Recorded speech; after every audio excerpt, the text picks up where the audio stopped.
There was a time I was doing all the things, the journaling, the meditating, the 5 a.m. wake ups. But deep down inside, I was restless. I kept on chasing peace like it was out there somewhere, like it was something I had to earn, prove, or be deserving of. A checklist, if you will. And maybe you have felt it too. That peace is somewhere outside of you that you have to chase but never quite achieve. Or you could be feeling a quiet ache, a calling deep inside of you to feel calmer, clearer, and connected to your inner self. Today, I want to talk to you about this because peace is not something we find. It's something we remember. It's something we choose. It's something we decide to be and fully embody. And yet, it's not something that we're normally told. If we haven't met yet, my name is Cindy, and this is where soul meets strategy. Be sure to subscribe and be a part of this journey because on this podcast, we rise together, one aligned step at a time. I'd like to tell you a story of a moment I will never forget. I was sitting on the couch and sunlight was pouring in, and I was having my favorite tea, and everything around me was calm, beautiful, if you will, perfect looking. But inside, my mind was racing. I couldn't stop thinking about my to-do list, about what I had not done yet, about whether I was falling behind in life. And all of a sudden, there was this voice in my head saying, Cindy, you should be feeling peaceful right now. You should be in this moment, fully grounded and present. But I wasn't. And that's when it hit me. I had made peace another task to accomplish, another thing to earn, another thing to get right, to be perfect at, to master. And I wish someone had told me this when I was younger. You don't get peace by performing it. Yes, you heard me right. You do not get peace by performing it. We often act very performative when it comes to peace and other things that have to do with our soul, with who we are inside. We practice mindfulness, we meditate, and we say, I'm peaceful, and we're not. And how do I know this? Because I've been there. And in full disclosure, I've shared many a times I do meditate. It's something very important to my daily practice. But what got me the peace was not the meditation, but it was the choice I made in terms of choosing to meditate, to learn to slow down. It sounds counterintuitive. Let me clarify as best as I can. I've been meditating for years and I have learned to calm my mind down. I have learned to find peace and stillness, but it wasn't necessarily because of meditation itself, but the meditation was a tool to get there. What helped was understanding how the mind works. And that's something we are going to talk about today. When we go into neuroscience, what we learn is that our brains resist stillness. The question then becomes, why does the brain resist stillness and by default peace? The reason is actually very simple. The amygdala, your brain's fear center, is constantly scanning for threats. When we slow down, when we pause, our brain can interpret silence as danger. And that's sometimes where some of the anxiety comes from, some of the inability to be still because you're scanning. And we haven't quite learned or haven't quite understood the significance of our brain constantly scanning for danger. When we don't understand what we're doing, we are on autopilot. And as a result, the stillness feels unsafe to a mind that's on autopilot, trained for survival. That's why the moment we get quiet, we get still, thoughts rush in. You might be thinking, you're not doing enough. Or what if something goes wrong? Or that you're wasting time? Or. It's not a flaw. It's a protective pattern. Let me repeat that. It is a protective pattern of the brain that has been wired into us. But there's good news. We can change this pattern. We can rewire the brain.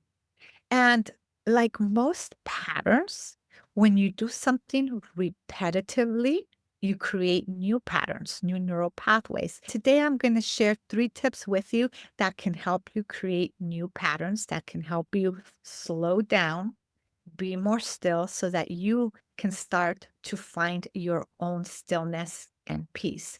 The first one is the 3-4-5 breathwork method. Basically, what that means is that you inhale for 3 seconds, hold for 4, and exhale for 5. The goal here is to do that breath work 3 times. This breath work will send your nervous system a clear message. You are safe now. Sit still in a place of quietude. We're going to do this 3 times. Inhale for 3, hold for 4, exhale for 5. Inhale for 3, hold 4, exhale for 5. This last time, I want you to inhale as deep as you can, fill up your diaphragm with air, hold it, and then do a really strong exhale out. Here we go. Inhale for 3, hold 4, exhale for 5. When you do this in quietude, you will notice that some of your tension leaves and you will feel better, calmer, and more peaceful. The more you do this, the more your body starts to get the message through the nervous system that you are safe. As you start to do this more often, you not only start to feel more peaceful, you become more peaceful. The second thing we can do is scan the body. Now, this one can be really easy or very hard. It depends on how in tune you are with your body.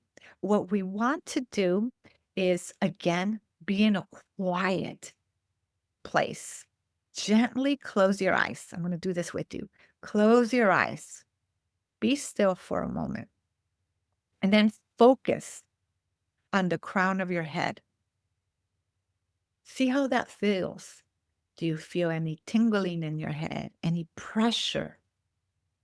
And as you start to focus on the crown, start to move down, right down through your brain, your forehead, your eyes, your temple, your nose, your mouth, your throat, your shoulders, your chest area, your abdomen, your hips.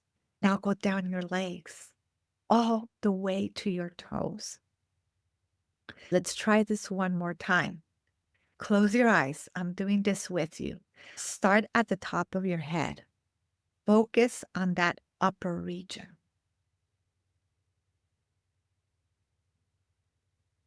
What are you feeling? What are you sensing? Let's move down to around the throat region. What are you sensing? What are you feeling? Does everything feel perfectly fine? Or maybe you have a sore throat. You've been talking too much like me. Let's move down. Your neck and shoulders. Do things feel tight or do they feel comfortable and loose?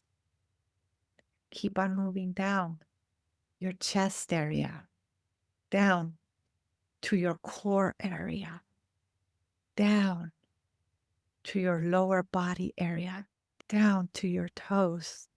As you scan your body, always ask, where am I holding tension? What's asking for my attention? What you are doing is to witness what is happening within your body. Your body is an intelligent vessel which communicates with you, right? When you're tired, when your body's exhausted, for example, it communicates to you that you need to sleep, which is why you feel tired. And then once you rest and you wake up refreshed the next day, you feel better because you pay attention to your body. When you scan your body, it's no different. Something you can do after witnessing and paying attention to your body is take a couple of deep breaths. Like just breathe into that area where you may be feeling tension. What this is doing is helping you be very present and focused in your body and what's happening within your world. And as a result, you pay attention less and less to what's happening outside of you, such as your to do list or that conversation you may be replaying over and over again. The third thing you can do, and this is a game changer, is name it, notice, nurture. What does that mean? What are you feeling? Name the emotion. I'm feeling overwhelmed. I'm feeling excited. What are you feeling? Name it. And then notice where it lives in your body. Your chest might be tight. That's where you might be feeling the overwhelm or angst. Nurture that part of you. Say, I'm here. I got you. That's where the real magic happens. That's where the peace lies. That is where your power lies. And you can do it. If this resonated with you, please like and drop a comment below. If you haven't subscribed to the channel, please do so. It helps. And if you'd like to have a one-on-one session with me, you can also book one. The links are in the descriptions below. Thank you, and I'll see you at the next video.